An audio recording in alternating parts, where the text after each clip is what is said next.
திமுக தலைவர் கருணாநிதி மட்டும் அரசியலில் தீவிர செயல்பாட்டில் இருந்திருந்தால் அதிமுக அரசை என்றோ கவிழ்த்திருப்பார் என்று தேமுதிக தலைவர் விஜயகாந்த் கூறியுள்ளது அரசியல் வட்டாரத்தில் பரபரப்பை ஏற்படுத்தியுள்ளது. விஜயகாந்த் ஆங்கில நாளிதழ் ஒன்றுக்கு இன்று பேட்டியளித்துள்ளார். இந்த அரசு தானாகவே கவிழ்ந்துவிடும். திமுக தலைவர் கருணாநிதி மட்டும் இப்போது தீவிர அரசியலில் இருந்திருந்தால் அவர் சிறப்பாக செயல்பட்டு எதையாவது செய்திருப்பார்.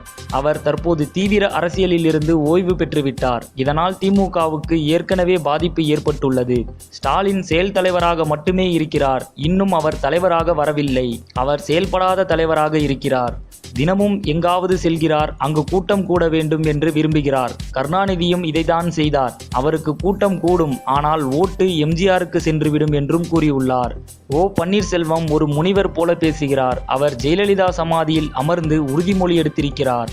அது என்ன, புத்தருக்கு ஞானோதயம் கொடுத்த போதி மரமா? ஸ்டாலினாலோ அல்லது ஓ பன்னீர்செல்வத்தினாலோ இந்த அரசை வீழ்த்த முடியாது. கருணாநிதி மட்டும் தீவிர அரசியலில் இருந்திருந்தால் நிச்சயமாக இதை செய்திருப்பார் என்று தெரிவித்துள்ளார் தேமுதிக தலைவர் விஜயகாந்த். சினிமா மற்றும் அரசியல் செய்திகளை உடனுக்குடன் தெரிந்து கொள்ள subscribe to today cinema. Today cinema நேயர்களுக்கு நன்றி, வணக்கம்.